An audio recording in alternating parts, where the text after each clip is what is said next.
Bismillahirrahmanirrahim. Assalamu alaikum cadets. I hope you all are fine.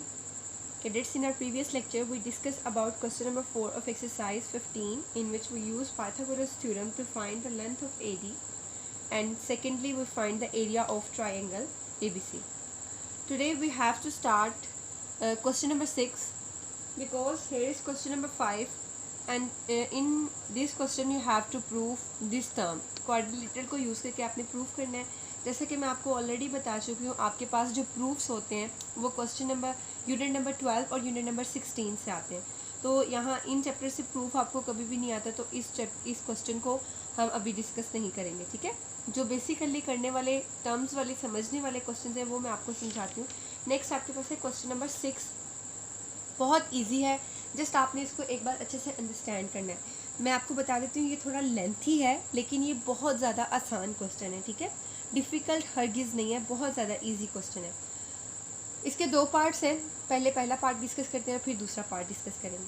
आपके पास एक triangle आपको यहाँ पे गिवन नज़र आ रही है. उसने कहा इन पहले इसकी डेफिनेशन स्टेटमेंट को समझ लें, देन फिगर आपको समझाती हूँ. In the triangle A B C आपके पास ये फुल वाली ट्रायंगल है as shown in the figure. Major angle A C B जो है वो 90 डिग्री का है. ये पूरी ट्रायंगल ए सी बी की बात हो रही है. ए सी बी, इसमें जो एंगल सी है वो क्या है, 90 डिग्री का, उसने यहाँ बता दिया. फिर उसने कहा सी डी परपेंडिकुलर है ए बी पे. ये परपेंडिकुलर का साइन होता है. सी डी एक लाइन है जो परपेंडिकुलर है ए बी के ऊपर. ये इसका हाइपोटेनियस था.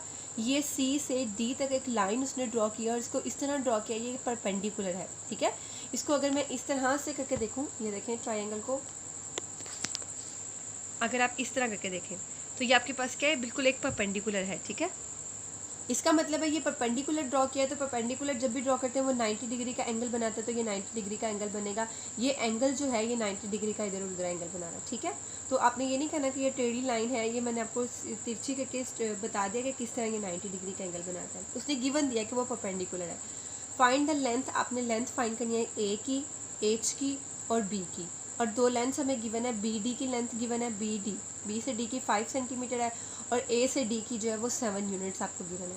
हमने इस बी की, इस एच की और इस ए की फाइंड करनी है.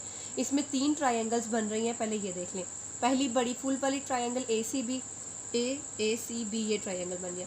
दूसरी ट्रायंगल ये वाली ट्रायंगल बन रही है, ये शेडेड एरिया वाली. एंड थर्ड वाली ये वाली ट्रायंगल बन रही है. ठीक है, हमने जस्ट पाइथागोरस थ्योरम को यूज़ करना है. Hypotenuse square is equal to base square plus altitude square.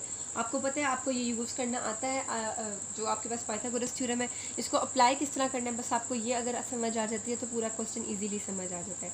3 triangles बन रही हैं. पहली ट्रायंगल को मैंने ये डॉटेड लाइन बाहर लगा के शो कर दिया कि ये पहली वाली ट्रायंगल ए सी बी है. ठीक है, ए बी सी कह दें, ए सी बी कह दें. ये ए बी सी आपके पास एक ट्रायंगल है. दूसरी ट्रायंगल आपके पास ए डी सी, और तीसरी ट्रायंगल है बी सी डी. ओके किडेट्स, देखिए मैंने इसको शेडेड कर दिया है ताकि आप लोग को अच्छे से समझ आ जाए. इसको पिंक शेड कर दिया है. ये आपके पास येलो शेड 2 ट्रायंगल, और बाहर वाली पूरी जो है ये आपके पास जो डॉटेड लाइन में शो हो रही है थर्ड 1 ट्रायंगल है. आपने तीनों ट्रायंगल्स को अलग अलग यूज़ करना है और इस पर पाइथागोरस थ्योरम अप्लाई करना है. जो फर्स्ट ट्रायंगल है ए बी सी ट्रायंगल को देखिए. ठीक है, पूरी ट्रायंगल ए बी सी, इसमें जो ए और बी की लेंथ होगी वो आपको डिवाइड करके दी हुई है. ए डी की लेंथ 7 है और बी डी की जो लेंथ है वो आपके पास 5 यूनिट्स है. तो ए से बी तक की अगर मैं टोटल लेंथ फाइंड करूँ कैडेट्स, ए से बी तक की टोटल लेंथ, तो वो आपके पास कितनी होगी, 7 + 5. आप 7 और 5 को ऐड कर दो तो आपके पास ए और बी की लेंथ आ जाएगी. वो आपके पास आएगी 12 यूनिट्स. ठीक है, 12 यूनिट्स आपके पास टोटल ए से बी की लेंथ आएगी. वो किस तरह से आएगी वो मैंने आपको बता दिया. आप इसको टोटल, इसको और इसको ऐड करो तो ये टोटल आपके पास हाइपोटेनियस बन जाता है. बेस बी है और आल्टीट्यूड ए है. इस पर मैं डायरेक्ट फार्मूला अप्लाई करूँगी. ए बी एल आपको लेंथ कितनी गिवन है, 7 + 5 किया तो वो 12 यूनिट्स आ गई, 12 का होल स्क्वायर. सबसे पहले हम इस वाली ट्रायंगल पे पाइथागोरस थ्योरम अप्लाई कर रहे हैं, बड़ी वाली ट्रायंगल पे.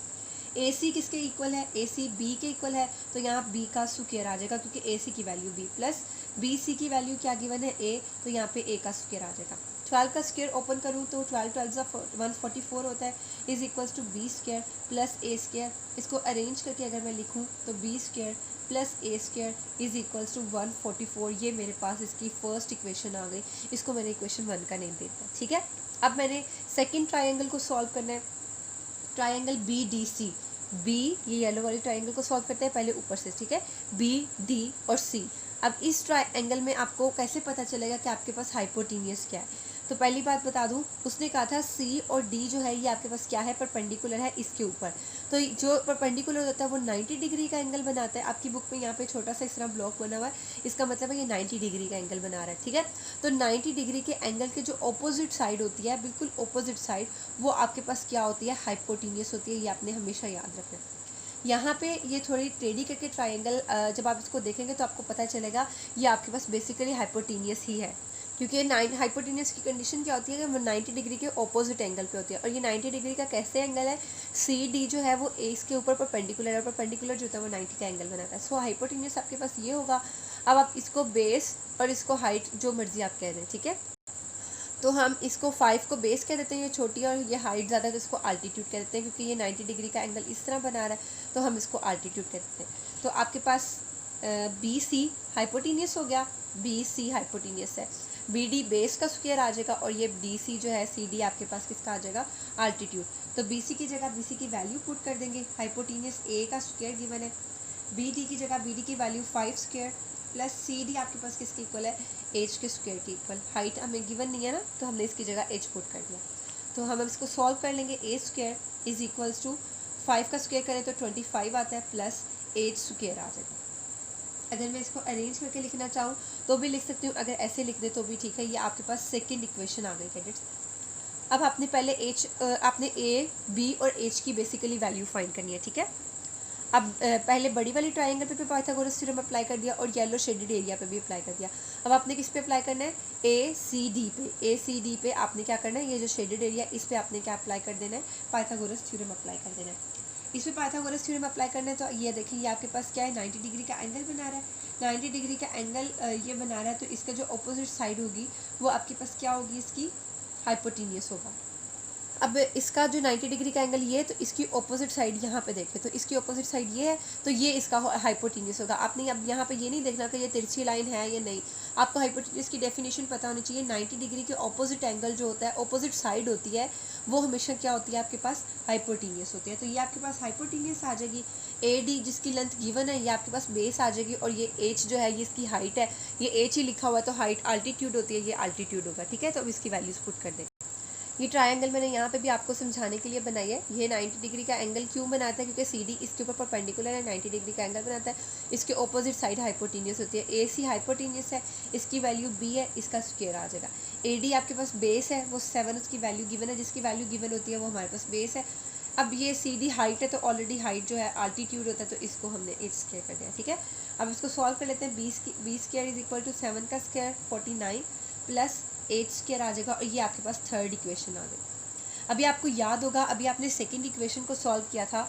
सेकंड इक्वेशन को जब आपने सॉल्व किया था, तो सेकंड इक्वेशन को सॉल्व करने के बाद मेरे पास जो वैल्यू आई थी वो आई थी a square is equals to 25 plus H square. अभी ये मैंने पीछे इस क्वेश्चन को सॉल्व किया, सेकंड इक्वेशन को। अब देखिए इसमें भी एच स्क्वायर है, इसमें भी एच स्क्वायर है।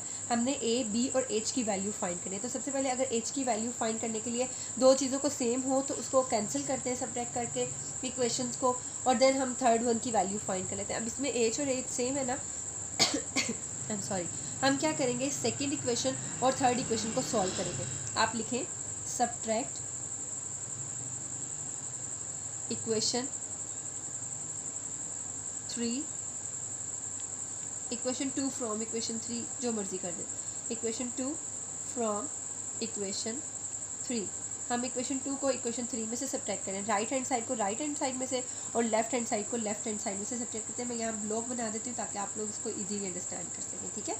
इस तरह से मैंने यहाँ पर block a square minus B square आ जाएगा, ठीक है। आपने क्या किया है, दोनों साइडों को सब्ट्रैक्ट करना है। इज इक्वल्स टू 25, आप यहाँ पे से इक्वेशन 3 में से इक्वेशन 2 को भी सब्ट्रैक्ट कर सकते हैं, ये आपकी अपनी चॉइस है, ठीक है। A square minus B square 25 plus H square minus, अब इसको सब्ट्रैक्ट करना है तो 49, और इसका भी साइन चेंज हो जाएगा, माइनस एच स्क्वायर आ जाएगा, ठीक है। इस पूरी इक्वेशन को सब्ट्रैक्ट कर रही हूँ ना, तो इन दोनों टर्म्स के साइन चेंज हो जाएंगे। आई होप कि आप इसको ईजिली अंडरस्टैंड कर सकते हैं। आप इसको इस तरह भी सब्ट्रैक्ट कर सकते हैं, वर्टिकली फॉर्म में करना चाहे तो आप उस तरह भी कर सकते हैं। ए स्क्वायर माइनस बी स्क्वायर तो एज इट इज़ आ जाएगा, हमें ए और बी की वैल्यूज़ नहीं पता तो हम इसको कुछ भी नहीं सॉल्व कर सकते। Plus H square minus H square cancel हो जाएगा। 25 माइनस 49 करें, 25 माइनस 49 करूँगी तो मेरे पास क्या आंसर आ जाएगा, 24 आ जाएगा, 24। 4 और उसके साथ आंसर किसका आएगा, सब माइनस का साइन आएगा, क्योंकि बड़ी वैल्यू के साथ आपके पास कौन सा साइन है, नेगेटिव का साइन है, ठीक है। बड़ी वैल्यू के साथ आपके पास नेगेटिव साइन है, तो यहाँ आपके पास नेगेटिव का साइन आ गया। अब आपने क्या करना है कैडेट्स, अब आपके पास ये कोई फोर्थ इक्वेशन आ गई, आपने इसको इक्वेशन 4 का नेम दे दिया।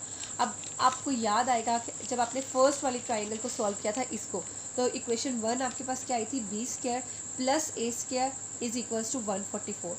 फर्स्ट इक्वेशन ये थी, मैं यहाँ पे लिख देती हूँ साथ में, B square plus A square is equals to 144 के इक्वल था, इज इक्वल्स टू 144। ये आपके पास इक्वेशन 1 थी, ये मैंने दोबारा लिखी है, ठीक है। तो अब आप यहाँ पे क्या लिखेंगे, अब इन दोनों को सॉल्व करके अगर ए और बी की वैल्यू फाइंड करना चाहो तो आप इन दोनों को किस तरह से सॉल्व कर सकते हैं, इन दोनों को देखें, बी यहाँ पे पॉजिटिव है, यहाँ पॉजिटिव है, यहाँ नेगेटिव है। अगर इसको अरेंज करके लिखूँ a square plus b square is equals to 144। अब मैं इन दोनों इक्वेशन को सॉल्व कर सकती हूँ, इक्वेशन 1 ही है आपके पास ये भी, ठीक है। इन दोनों को ऐड करूँगी तो ये पॉजिटिव और ये नेगेटिव कैंसिल हो जाएगा बाय एडिंग इक्वेशन 1 एंड 4। जो 4 हमने दो इक्वेशंस को सॉल्व करके 4 फाइंड किया, ये वाली 4 इक्वेशन और इक्वेशन 1, इन दोनों को हम क्या करेंगे, ऐड करेंगे, ठीक है। तो आप जो सी मर्जी इक्वेशन ऊपर रख लें, a square minus B square is equals to -24। दूसरी इक्वेशन है a square plus b square is equals to, ये 144 आपके पास पॉजिटिव है तो पॉजिटिव 144 आ जाए।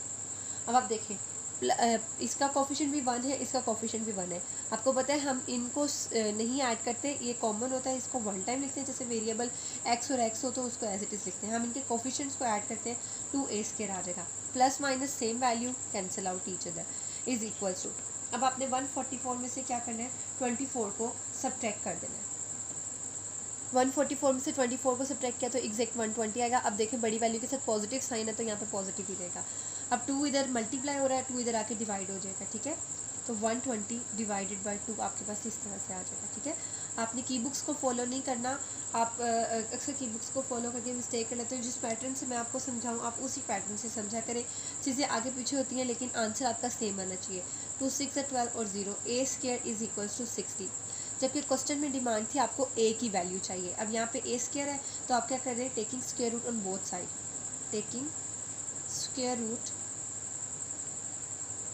On both sides. तो आपके पास a square is equals to square root of 60, square से स्क्वायर रूट कैंसिल हो जाएगा और ए की वैल्यू आपके पास क्या आ जाती है, a is equals to square root of 60, ये आपके पास ए की वैल्यू आ गई, ठीक है।